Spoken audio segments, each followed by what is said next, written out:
Hello guys, একটার বাবা মিনিমালকে তোমাদের সবাইকে স্বাগত। তো কি বলতো, আজকে ছিল অঙ্কনের রেজাল্ট আউট। হ্যাঁ, 24শে ডিসেম্বর আমার অঙ্কনের রেজাল্ট আউট শুরু হয়েছে। এদিকে ঋষি ফার্স্ট হয়েছে, শিশু 1 থেকে 1-এ উঠেছে। আমিও ভাবছি ছেলেটা কখন আসবে। তারপর রেজাল্ট হাতে করে জোর গলায় একটা হাঁক দিয়ে বললো, মামা আমি এখানে। রেজাল্টের মার্কশিটটা হাতে পেয়ে একটু আনন্দ হলেও হঠাৎ করে মনটা কিন্তু খারাপ হয়ে গেল। ওই যে পাপা বলেছিল ফার্স্ট সেকেন্ড থার্ড না হতে পারলে আমি কিন্তু অনাথ আশ্রমে রেখে আসবো, সেই ভেবেই বেচারার দেখো কি মন খারাপ। আমি বললাম, না রে ওসব কিছু না, তোকে তো একটু ভালো রেজাল্ট করানোর জন্য পাপা এই কথা বলেছে। তো বলো, মামা সত্যি তাহলে আমাকে অনাথ আশ্রমে দেবে না? তো যাই হোক, দেখতে দেখতে তোমাদের অঙ্কন কিন্তু ক্লাস 3-তে উঠে গেছে। হ্যাঁ, ও খাবে বিরিয়ানি, ওর জন্য বিরিয়ানির সরঞ্জাম নিয়ে এসেছি। তো অঙ্কন বিরিয়ানি খাবে, সেই জন্য এই যে। তো চলো অঙ্কনের বিরিয়ানির ব্যবস্থা করা যাক।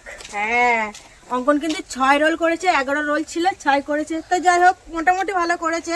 আর হ্যাঁ, ও কিন্তু আরো ভালো রেজাল্ট করতো, কেননা ও প্রচন্ড হারে বানান ভুল করে। তো যাই হোক, আস্তে আস্তে ঠিক হবে। এখন তো সবে মাত্র ক্লাস 3-তে উঠলো। তো চলো।